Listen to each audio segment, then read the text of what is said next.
TIAA is on a mission. Why? Because 54% of Black Americans don't have enough savings to retire. So in collaboration with big-name artists like Wyclef Jean, TIAA released Paper Right, new music inspiring a new financial future. With 100% of streaming sales going to a nonprofit that teaches students how to invest. Stream Paper Right now and help close the gap. Join me, 48 Hours correspondent Erin Moriarty, on my podcast, My Life of Crime, as I take on true crime investigations like no other. This season, I'm looking into the labyrinth of crime and secrets within families. I'm cutting straight to the evidence and talking to the people directly involved, including investigators and the families of victims.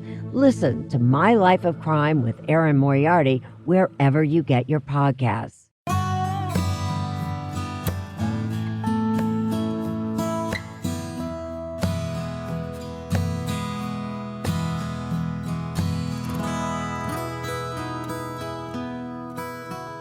This is Central Texas Living with Ann Harder. Hello, I'm Ann Harder. Welcome to Central Texas Living, the podcast. Education is the key. It's the key to someone's future, and there's no brighter gem in our array of institutions of higher learning here in Central Texas than McLennan Community College.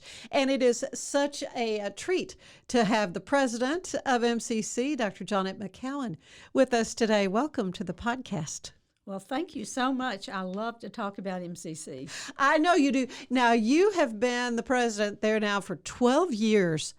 Where have those years gone? I mean, I remember when you succeeded Dr. Dennis Michaelis, and 12 years now. But you were with MCC many years before that. This has been your career, huh? Well, I've had several, I guess, but I've been here since 1989. So McLennan Community College is my home. If you can boil down to maybe your top 3 or 5 wonderful accomplishments you can think of, or things that just really stick out in your mind over the past 12 years, and then we can go back even further. Well, part of it is starting the Honors College. That has to come to the forefront, a really great opportunity for our students, as well as the Presidential Scholars, and being there when we started the Rappaport Scholars, the first generation, and the Julia Fund. Everything I do is really about students. So the scholarships have been wonderful. And then my husband and I began the emergency fund. We did it in the name of 2 of our nephews who committed suicide pretty close together. And so we wanted to be able to invest in the future of students because many times there are reasons they can't get through the semester. Particularly during COVID it happened, but even before, it could be a car breaks down.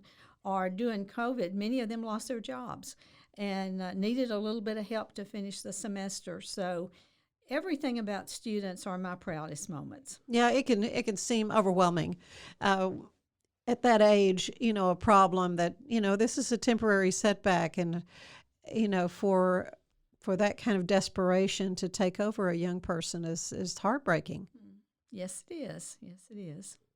So, let's talk a little bit about how MCC helps folks from all kinds of different walks of life. But you talk a lot about the non-traditional student. Let's spend a little time with that. Who is the non-traditional student? Well, the non-traditional student used to just be based on age, but now there are many factors that make students non-traditional. We have one student recently, Cheyenne, who graduated from the Texas Tech education cohort that's here, and she worked for years at George's. And that was a great job, but it didn't get her where she wanted to go. So now she's gone through the Texas Tech program in the University Center, which opens many opportunities for students, and she's going to be teaching school. So that's kind of the non-traditional student. There is another student, Fabian, who is a single dad, and he's in our business program, and I was so thrilled to see that he was selected as the outstanding student in his program just this last week or two. And he's trying it on his own. He's in our TRIO program to get some help there with tutoring and other kinds of things, and he is just wonderful. So we have all kinds of non-traditional students, many of them in our nursing program and other health professions. They come back to do that. So it's a great place to skill and reskill and get a good job. Well, I think also about the wonderful stories of students who become the first person in their family to go to college, much less to graduate with a certificate or a degree of any kind. Well, and we see a lot of those students. Mm-hmm. We see quite a few of our Hispanic students. We have some undocumented students who are really making their way and heading towards citizenship, and some of them have already achieved that. But the First Generation program was created for that, and it's funded by the Rappaport Foundation. So we're very grateful for them that these students get an opportunity. In the TRIO program, it's also a First Generation based program. So it's so exciting to see them to really be successful. I have another one who's a new student liaison to our Board of Trustees, and her name is Nancy. And she comes from a family that don't have a lot of means. She's really smart. She's amazing. And it's really been fun to watch her. Some of our students come from traditional families. Some of them come from very well-to-do families, or those who are really interested in debt. There's a student, Killian, who was in the top 10% of her class at Midway High School, and she was all about having a debt-free education. And now she's in our nursing program. She took some AP courses. She said the dual credit were the most helpful to her. And so that's pretty exciting. In fact, we have 75 students who are going to receive their associate degree this spring before they graduate from high school at the end of May. That just amazes me. Talk about smart kids. These are some smart young people who have taken the opportunity to be able to get those, what can be very expensive at a 4-year college, get those credits behind them, and then be able to go on. And as you say, the goal to be able to graduate from college debt-free, that's big. Unusual. And I because there are a lot of people, in their 30s and 40s that are just looking at this huge amount of debt, and it's keeping them from buying houses and maybe starting families and doing things that people would do at that stage in life because they're saddled with this huge education debt. Well, and see, we have a lot of good scholarships. We have the top 10% in our county who go to school free. If they're in the dual credit program, then if they're on free and reduced lunch, they don't pay anything. Really? And if they have to pay, they pay 40% less because we're so committed to helping students get through high school and then finish their degrees with us. So there are many great scholarships that we have, and then we have great transfer scholarships to Texas Tech and to Tarleton, but you may not want to go there. We have many great students who go right over to Baylor. Mm-hmm. Some go to Lubbock or to Stephenville with those two schools. UNT, I had another student the other day I saw that just finished from UNT. She took a little time here and then she went there. We have quite a few students who go to Texas A&M.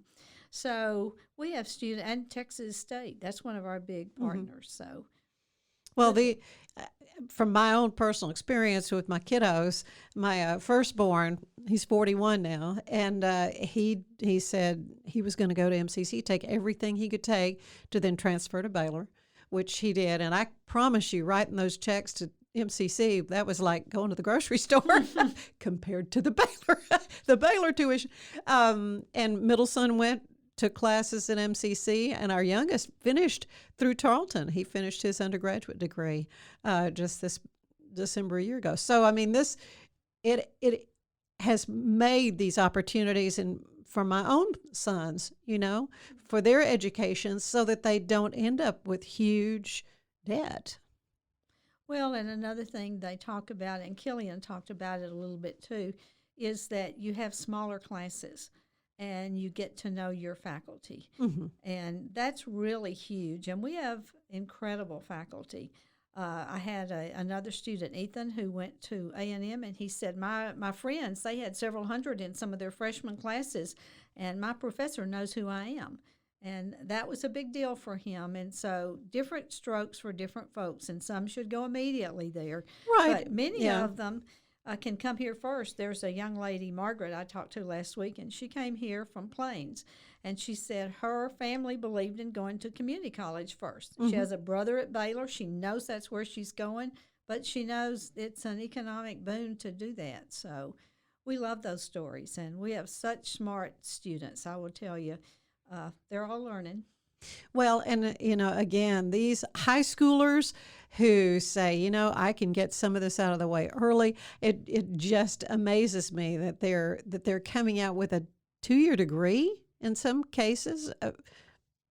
Is that right? Yes, they have an associate degree, and if you look at the literature, if they finish an associate degree first, then you know you have something. Right. And if you don't finish, then you're not going to earn as much money. Killian would say, and again, I refer to her a lot. Some of you may know her. Her father-in-law was Adam Hutchinson, who used to be provost at TSTC. Oh, yeah. And Killian is just amazing. And she said she felt like the dual credit prepared her better for college because you learn the kinds of things you need there. And for sure, you're going to get credit. When you get your core courses at MCC, and that's what we mostly teach in the high schools, you can go to any public university in Texas and know you're going to get course credit. When you take AP, then you got to pass the test, and then they may not all of them may take it anyway. So we really Interesting. Yeah, yeah. we're big So they're not believers. interchangeable, the No. AP, and that's If you pass the test, you can get credit if you have a certain score. And even if you get credit, say, with us at MCC, it doesn't mean a university might think the score's True. high enough. So Yeah. I'm a real advocate of dual credit because I see the results. And I'm a real proponent of the associate degree. And this has been a long time ago. After I finished my master's when I was at Paris Junior College, I took some computer courses and accounting courses, and I transferred those courses from Louisiana College, where I went to school, back to Paris Junior College because I wanted an associate degree. I think it's important. good. Kudos to you for doing that.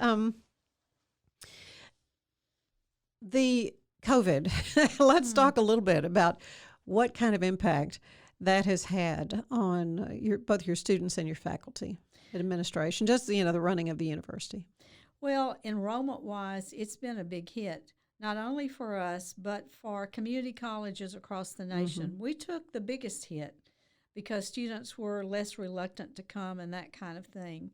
We were more prepared than some because we already had a lot of expertise in online. So that week of spring break, the faculty who weren't prepared were getting prepared. And so they did a wonderful job. Our Center for Teaching and Learning did a wonderful job. Some of you know Stacy Taylor is over that general area, and Richard Leslie, and different people, Kayla Willis. They really were helpful. So our faculty were more prepared than many. So we did a good job with those who came. A lot didn't come. But we were prepared to do everything online. We actually learned to be better. A lot of students like being advised online. They have control over their time. We found that the hybrid courses the students like because they come to class some and they can do things on their own. Counseling went online, and students like that. And we have found across the nation that the mental health of our students has been challenging. That's been a really hard thing. They had a lot of things to deal with. Many of them lost their jobs. They had to worry about. That's why some of them didn't come. Then we had Snowvid, and some of the students have said, what's going to be happening next? Yeah. But they've been resilient, and those who came have done well. We were fortunate to have Frank Patterson leading us on our emergency training and the things we did. We have opened our doors to be part of the community because we are a community college. We've done testing. We're still doing testing on campus. We did vaccinations for our employees and some other people in the community to make sure we used up all of the vaccine. And we had TSTC. We partnered with them in some school districts for that. Our LVN students, our medical assistants, and our ADN students, they volunteered with the health district and some with Providence, I think, and then they also were the ones who gave the shots on campus. So we've been all in. We've loaned everything to the hospitals initially, PPE. We even loaned hospital beds, ventilators. Because you have a lot of that through your we courses you have. teach there. We decided that our first priority was our community. So everything we could do to be helpful, that's what we wanted to do. And we're slowly, coming back like everybody else. It's exciting to see what we've learned and how we've used the opportunities from what wasn't a good situation. Yeah, maybe changes that are for the better. Right. As a result. Well, Dr. Johnette McKown, president of MCC, is with us. And when we come back, we're going to delve a little bit more into some things that are happening there on campus. Stay with us. Are you building a new business while managing a family? Are you tired of trying to balance home and work and everything seems to be coming up short? Then there's a podcast made just for you. Baking Your Business from Scratch is where we create the perfect recipe for building a successful business while managing your home and family with love. Come join us and see for yourself.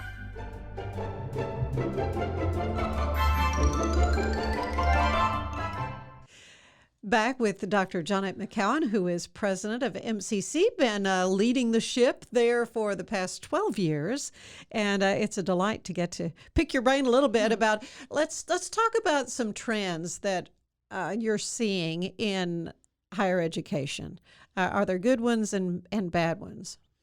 Well, I think there could be good and bad, but basically our responsibility is to train our students for jobs and to do better, and to have be able to support their families. So that's exciting. It's exciting to what we're doing with groups like Prosper Waco and others to make sure, what can we do to make sure that students are successful? It's harder financially all the time. With our sources of funds, students pay about 45% and only about 21% from the state. Used to be 80% from the state years ago. So we just, we kind of have to work with that the way we can. But the trends in higher education are people want us to be accountable, and we should. We should be preparing students for the real world and for jobs and that kind of thing. So that's different. People are concerned about being debt-free, and that we're always a good alternative for that. Absolutely. But nationally, that's what we're hearing students say that's what they want. So it's an interesting time for all of those reasons. But technology is so important, and you have to do it, and you have to do it very well. So there are many interesting things happening these days. Yeah, we were talking about the nursing aspect with how it relates to COVID, and how as a community we've had to respond to this pandemic. But when I think of MCC, I think so much of the way you train these young nurses. So let's talk a little bit about that. Where do you see that program going? How do you see it changing or maybe expanding? Well, one thing that's happened over the years is that there's more of a requirement for a Bachelor of Science in Nursing. So we're still training LVNs and we're training the ADNs, but pretty much they have to know that they have to finish a 4-year degree. Some community colleges are offering 4-year degrees, primarily in things like nursing and workforce. So far, we have a great partnership with both Tarleton and Tech and their opportunities. So that's the way we're going with that. But now we see students taking their academics before they ever enter the nursing program. We are hopeful over time to expand that and to be able to add more in that program and our other health professions. We want to do it very well. Our nursing program is doing very well. They have about a 93% pass rate now. Wow. We had a little blip a few years ago, and we've only enhanced everything we're doing, and so we're excited about it. Yeah, I've always heard it's kind of hard to get into a nursing program. It is. It's very competitive, but our faculty are doing a great job, and again, I'd like to add more, and maybe we will at some point. We'll be looking at that, but we want to make sure that we do everything very well before we expand too much more.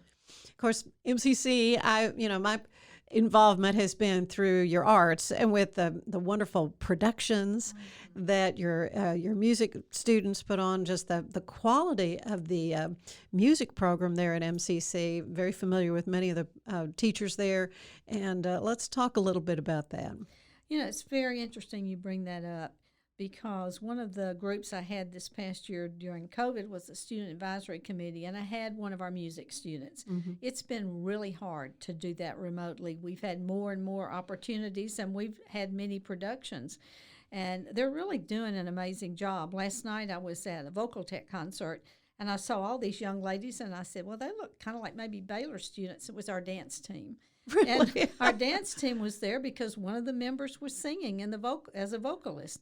So that was really kind of fun. Yeah. But the theater department, we've evolved in what we can do, and we're doing more all the time now with testing. They don't have to perform with their mask on, that kind of thing. That's good. But we have got amazing professionals, and what they've been able to accomplish, I just can't believe it. Because I will tell you, working remotely and then hybrid and all those kind of things, it's been very difficult for them, and they've really performed well. Yeah, well, just to not be able to have the concerts and have the opportunities to perform over this past year, but that is changing.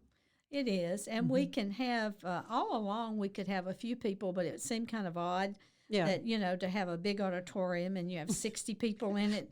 A few people here and there. And I know, but that's, it's been really, it's been amazing what they've been able to accomplish.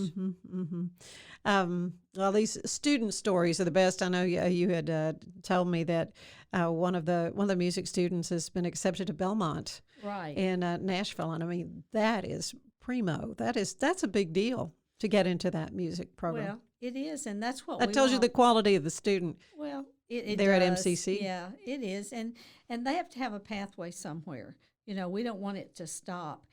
Some people know Lexi Garza. She was a former presidential scholar of mine, and she's been performing. And I've been watching her on Facebook, and so it's been hard to get back from her, but what a talented young lady. I had her on Central Texas Living. I had her on the show, yeah. That's great. Yeah. She's a wonderful young lady. Yeah, some great performers. Well, I had the opportunity to be on campus not too long ago as the wonderful Alice Starr was honored with a plaza in her name. The naming opportunities, are there a lot of them there at MCC? This is just a wonderful tribute to a wonderful community leader. Well, we don't do too much of that, really. Yeah, I mean, I didn't think so. We have a naming policy, and there's a financial commitment. The first two we had were the presidents, Dr. Ball and Dr. Michaelis, and there's a policy that if you are president at least 20 years and you've made some significant contributions. So you got a little ways to go yet. I don't think I'm going to make that, no. I'm not planning that. I bet you do. No, I don't know about that. But no, not for me. But we have, Judge Starr wanted to honor Alice.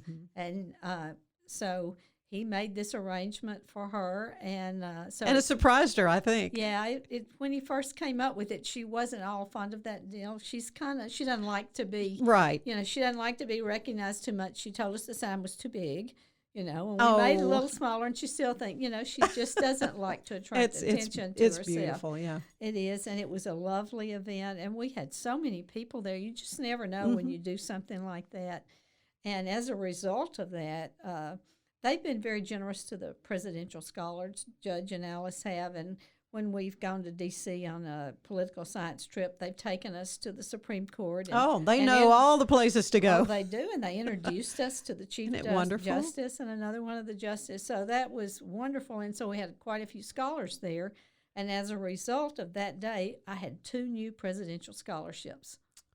And so not only were they giving to us generously, but we have 2 new scholarships just because of that event. So that's kind of exciting. Well, it's wonderful. And the students, we've had an opportunity to hear from some of them, and just the impact that MCC has had on their educational careers, which then they're planning to go on to complete a 4-year degree. And it's wonderful what MCC has done.